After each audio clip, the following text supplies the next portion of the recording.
In the late autumn glow of South End Boston, Michael Thompson gazed from his fifth-floor apartment window, watching golden leaves dance across the cobblestone streets below. At 35, the sharp-featured architect had built his life with the same precision he applied to his award-winning designs: thoughtful, deliberate, and with an eye toward beauty others might overlook. The scent of cinnamon and apples wafted through the apartment as a pie, his mother's recipe, baked in the oven. A weekend tradition he had established since Ethan arrived 2 years ago. Michael's journey to fatherhood had been anything but traditional. Growing up in conservative Nebraska, he had spent his youth hiding parts of himself away, carefully constructing walls between his truth and his family's expectations. When his relationship with David collapsed 3 years ago, Michael found himself at a crossroads, alone in a city that embraced his identity, but facing an emptiness no career achievement could fill. The Rainbow Families of Massachusetts brochure had sat on his coffee table for weeks before he finally made the call that would change everything. Ethan, now 13, slept in the room down the hall, surrounded by sketch pads and books about architecture, interests that had blossomed since joining Michael's life. The boy's curly hair and thoughtful green eyes revealed nothing of his past. A history marked by 4 foster homes before age 11, and a sense of rootlessness that Michael recognized in subtle ways: how Ethan paused whenever someone asked about his heritage, how he studied faces in crowds as if searching for reflections of himself. The monthly meeting of the South End LGBTQ+ Parents Association had been particularly emotional last night. Teresa and Lynn had shared their daughter's experience, finding her birth mother a bittersweet reunion that had given their 16-year-old answers she had craved her entire life.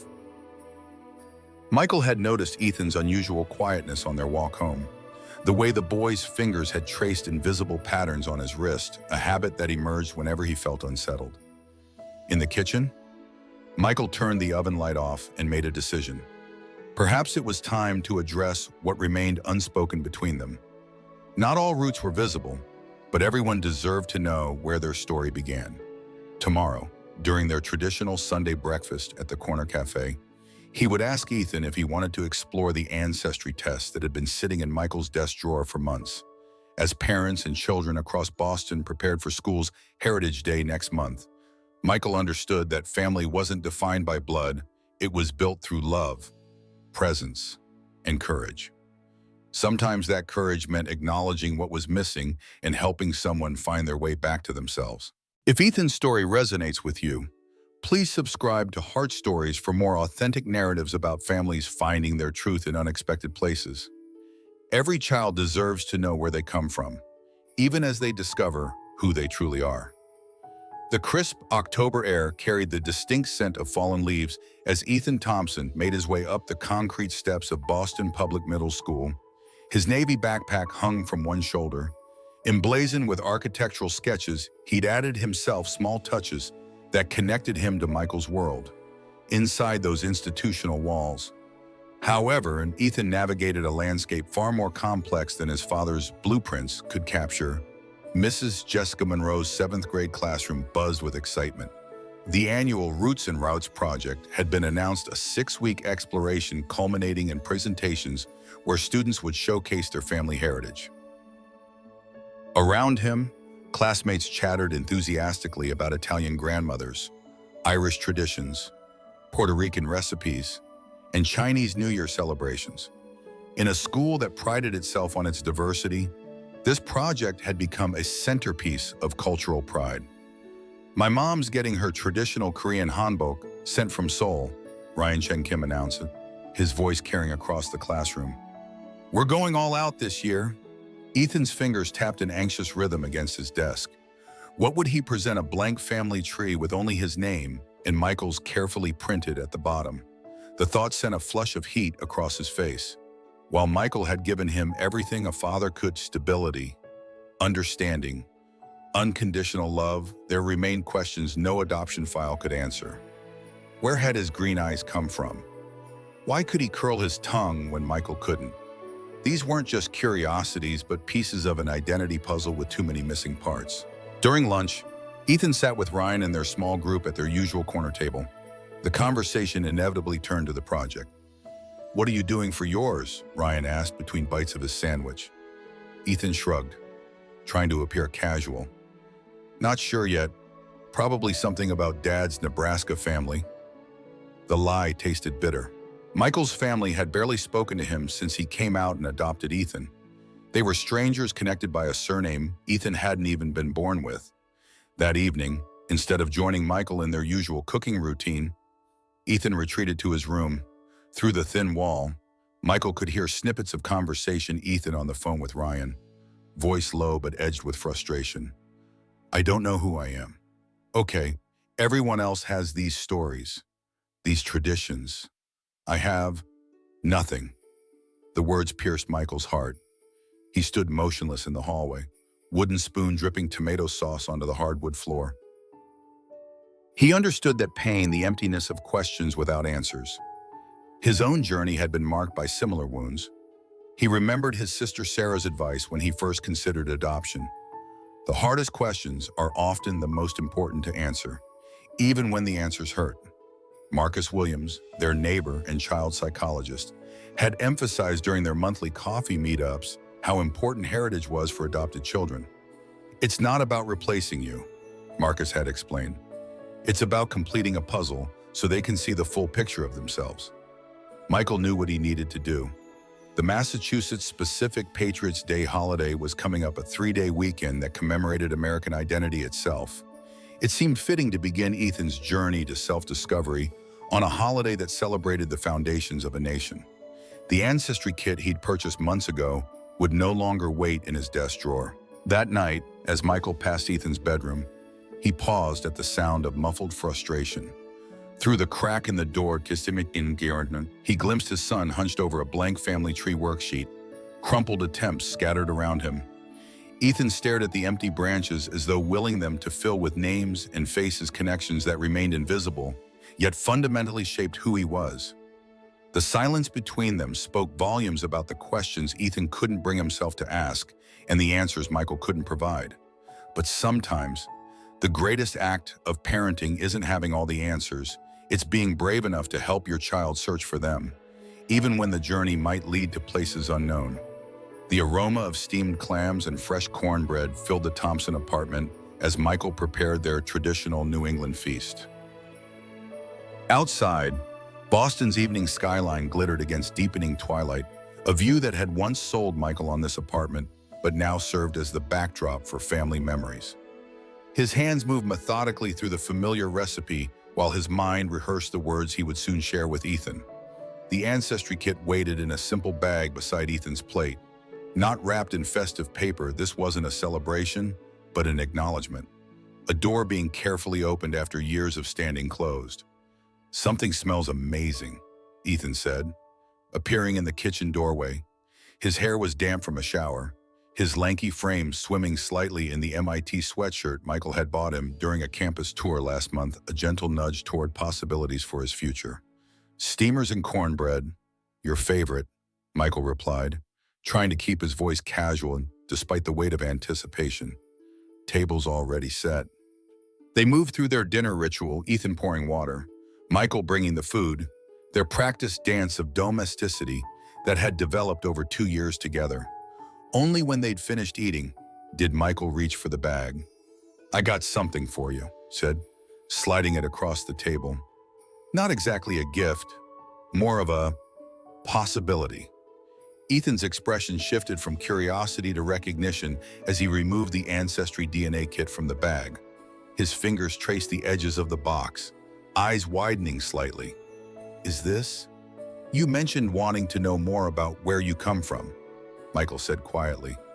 About a year ago, actually. I've been thinking about it ever since. Ethan's voice caught slightly. I didn't think you remembered that conversation.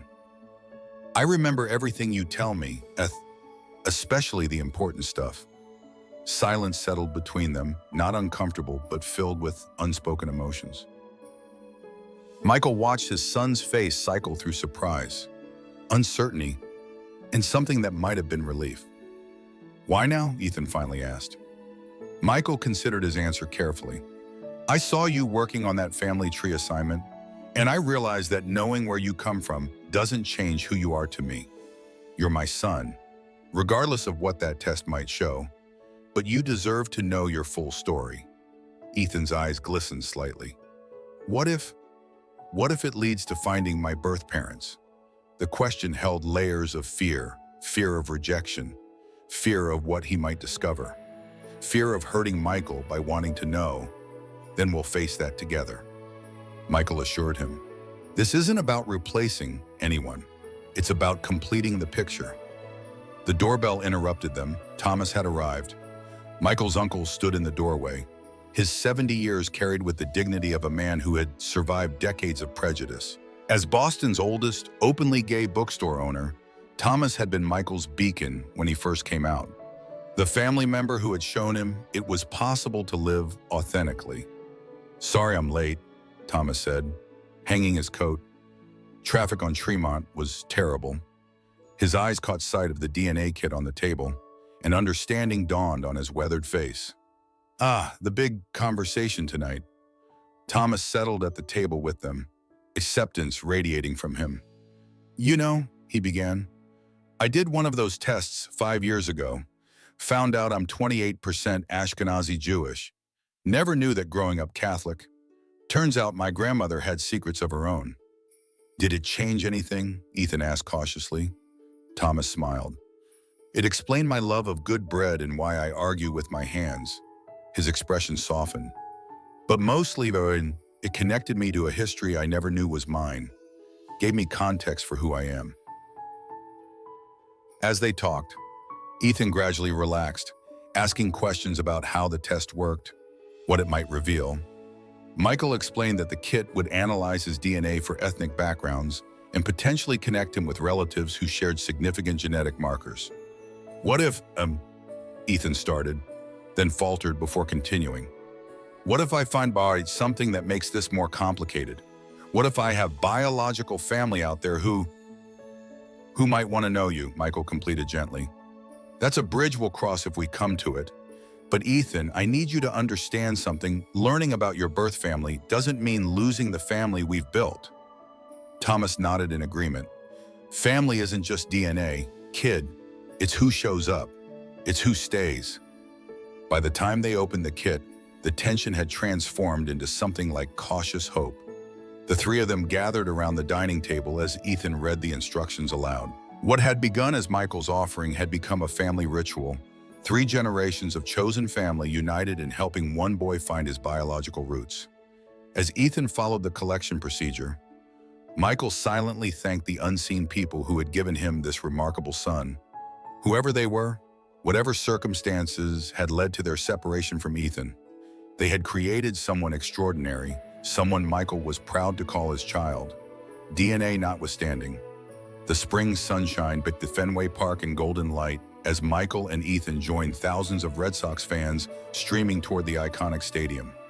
Baseball had become their shared passion since Michael adopted Ethan, a neutral territory where father and son could connect through statistics and strategy rather than navigating the complexities of their unique family structure.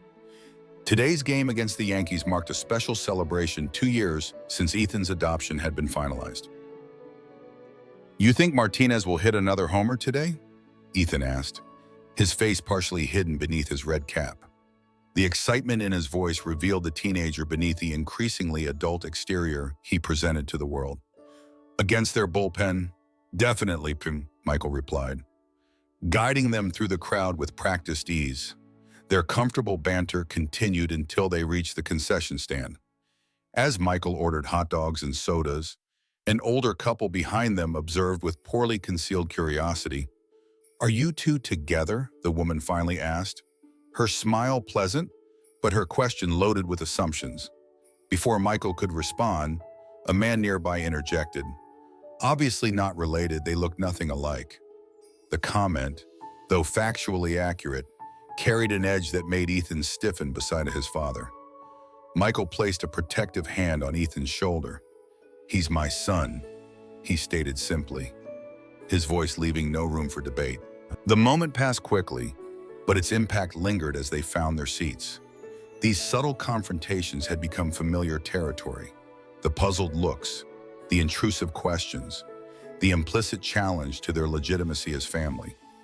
For Ethan, Each instance reinforced his visibility as other, not just as an adopted child, but as part of a family that defied conventional expectations.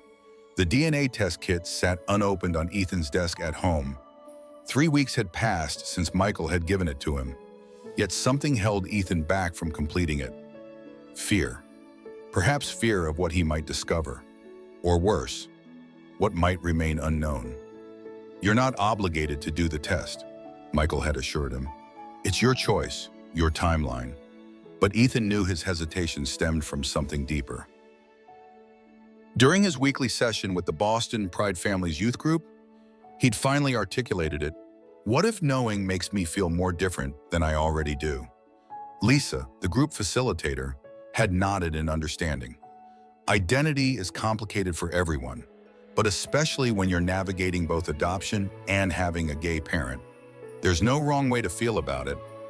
The support group had become Ethan's sanctuary, a place where teenagers with LGBTQ+ parents shared experiences that mainstream society rarely acknowledged. There, Ethan didn't have to explain his family structure or defend its validity. There, he was simply one of many navigating the intersection of personal identity and family dynamics. During that week's Independence Day celebrations, a turning point arrived unexpectedly. At the community picnic in Boston Common, amid families of all configurations enjoying the holiday, Ethan spotted a woman whose features mirrored his own, the same distinctive eye shape, the same unusual widow's peak hairline. For a disorienting moment, he imagined she might be related to him, a biological aunt perhaps, or even his birth mother. The woman noticed his stare and smiled politely before turning away, disappearing into the crowd with her own family. Ethan stood frozen, heart racing with possibilities that vanished as quickly as they had appeared. That night, he experienced his first panic attack, gasping for breath in the darkness of his bedroom, overwhelmed by questions about his origins that suddenly felt too urgent to ignore.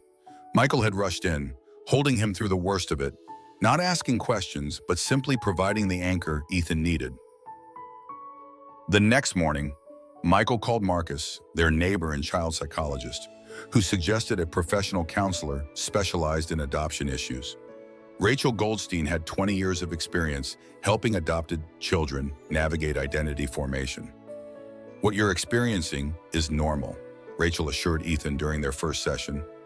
Many adoptees describe similar moments, seeing someone who resembles them and feeling a rush of connection and loss simultaneously. It's called mirror hunger, the desire to see yourself reflected in others who share your genetic heritage. Over several sessions, Ethan began articulating feelings he'd previously buried, the confusion of celebrating heritage days at school when his own heritage remained unknown, the frustration of medical forms asking for family history he couldn't provide, the strange emptiness of having no ancestral stories to pass down. "Sometimes I feel like I'm a book that's missing its first chapter," he confessed to Michael one evening. "Everyone else knows how their story begins. I'm just starting in the middle." Michael listened with both compassion and humility, recognizing that this was a journey where he could walk alongside Ethan, but couldn't lead the way. Through the Boston Pride Families Network, he connected with other parents navigating similar waters, learning to support without overstepping. As summer progressed, Ethan's interest in American folk music emerged unexpectedly, drawn particularly to Appalachian ballads and their haunting melodies. When Michael asked about this new passion, Ethan shrugged. "Something about it feels familiar, like I might have heard it before I can remember." This intuitive connection to a specific cultural tradition became a small comfort, a possible clue to his origins, or perhaps simply a reflection of his developing identity. Either way, it represented Ethan claiming space for himself in American cultural heritage. Through these challenges, both father and son grew stronger, learning that identity formation wasn't a destination, but a continuous journey of discovery, acceptance, and sometimes necessary uncertainty. The questions might not all have answers, but asking them was an essential part of becoming whole. The Thompsons' backyard transformed into a quintessential American summer gathering, checkered tablecloths draped over folding tables, the savory aroma of burgers and hot dogs sizzling on the grill. and string lights creating a warm glow as evening approached. This wasn't just any summer barbecue.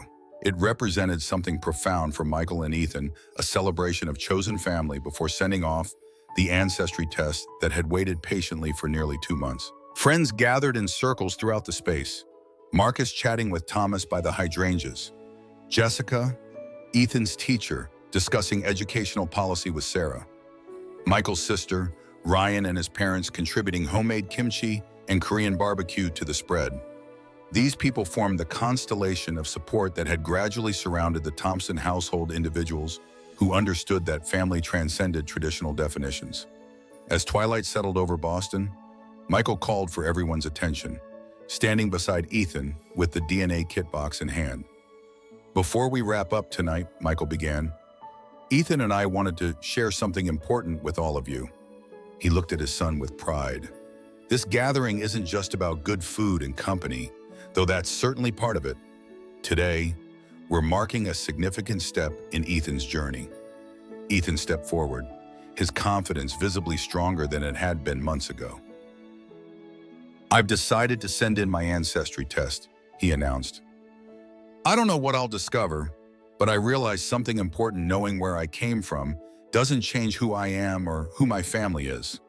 The group applauded supportively as Ethan held up the sealed package ready for mailing. Thomas raised his glass in a toast. "To roots and wings, may you discover the first without losing sight of the second." Later, as guests departed and Michael cleaned the last dishes, Ethan sat on the back steps, gazing at the stars emerging above Boston's skyline. "Dad," he called softly, "can I ask you something?" Michael dried his hands and joined his son on the steps. "Anything. Did you ever do a DNA test yourself?" Michael smiled, reaching into his pocket. He pulled out a folded paper, his own test results. "I did, the day after I gave you yours. I figured if you were brave enough to explore your roots, I should do the same." Ethan's eyes widened in surprise. "You never said anything.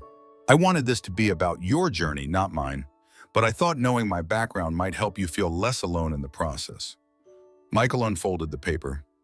"Turns out I'm mostly German and Scottish, with some surprising Eastern European ancestry too." This revelation that Michael had quietly undergone his own genetic exploration out of solidarity moved Ethan deeply. The gesture embodied everything about their relationship, Michael consistently showing up, walking alongside rather than directing, offering understanding rather than demanding it. The next morning, they mailed Ethan's test together. The results wouldn't arrive for weeks, but the act itself represented progress not just for Ethan, but for their family unit.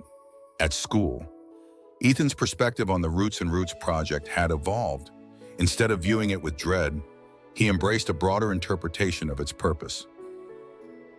His final presentation, titled Redefining American Families, explored how the concept of family had transformed throughout American history, from traditional nuclear structures to the diverse configurations that existed today.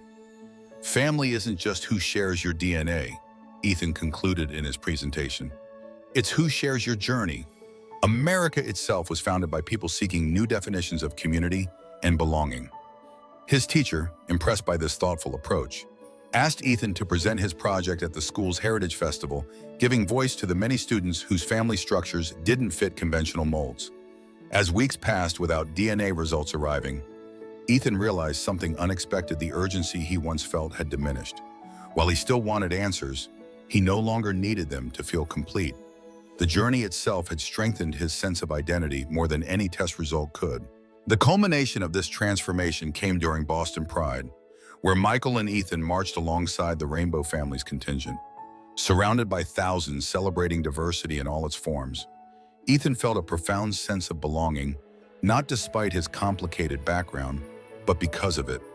His story, with its unanswered questions and unconventional path, represented the beautiful complexity of human experience. What had begun as a search for biological roots had blossomed into something far more significant, an understanding that identity transcended genetics, that family could be both born and chosen, and that belonging wasn't about fitting into predetermined categories, but creating spaces where authenticity could flourish. As father and son stood amid the colorful celebration, They embodied the evolving definition of American family, bound not by blood, but by love, respect, and the courage to embrace truth in all its complexity. What moments in your life have helped you redefine what family means to you? Share your thoughts in the comments below. And don't forget to subscribe to Heart Stories for more authentic narratives that challenge traditional expectations and celebrate love in its many forms.